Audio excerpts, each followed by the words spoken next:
আমরা নদী নালা যা যা আছে পরিষ্কার করেছি ঢাকা শহরে। উপস্থিত ভাইরা, ডক্টর অ্যাসোসিয়েশন বাংলাদেশ এটি সৃষ্টি হয়েছিল 1989 সালের 6 আগস্ট। উদ্দেশ্য ছিল আমরা যারা জাতীয় দলে বিশ্বাস করি, আমরা যারা শহীদ প্রেসিডেন্ট জিয়া রহমানের আদর্শ বিশ্বাস করি, তাদের নিয়ে একটি সংগঠন করা এবং এদেশের মানুষের স্বাস্থ্য সেবায় এগিয়ে আসা, এটি ছিল উদ্দেশ্য। এই উদ্দেশ্য রেখেই ডক্টর অ্যাসোসিয়েশন বাংলাদেশ গঠিত হয়েছিল।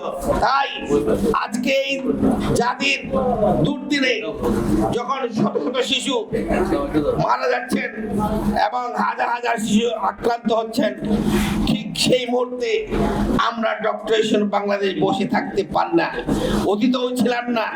2001 সালে বাংলাদেশে যখন ডেঙ্গু দেখা দিয়েছিল, তখন থেকে ডক্টর অ্যাসোসিয়েশন বাংলাদেশ প্রতিটি জায়গায় গিয়েছে, বাড়িতে গিয়েছে।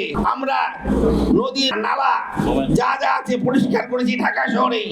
আমাদের ভাগ হয়ে আমাদের কাজ ছিল মানুষের পাশে দাঁড়ানো। আজকে আপনার মনে আছে অনেকেই, এখানে অনেকেই আছেন যাদের করোনা হয়েছিল, সেই সময়ে বাংলাদেশের এই একমাত্র সংগঠন ডক্টর অ্যাসোসিয়েশন বাংলাদেশ, আমরা মানুষের ঘরে ঘরে গিয়েছি, টিকা দিয়ে এসেছি, ওষুধ দিয়ে এসেছি, চিকিৎসা করে এসেছি।